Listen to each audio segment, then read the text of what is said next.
Non sei stato assoldato dalle famiglie delle vittime, vero Scott? Le ho contattate una per una.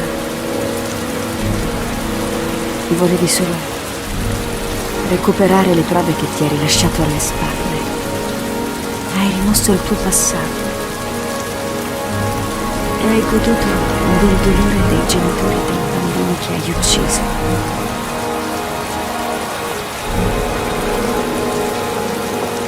Ho giurato sulla tomba di mio figlio che avrei ucciso l'uomo che lo ha assassinato. E terrò fede al giuramento.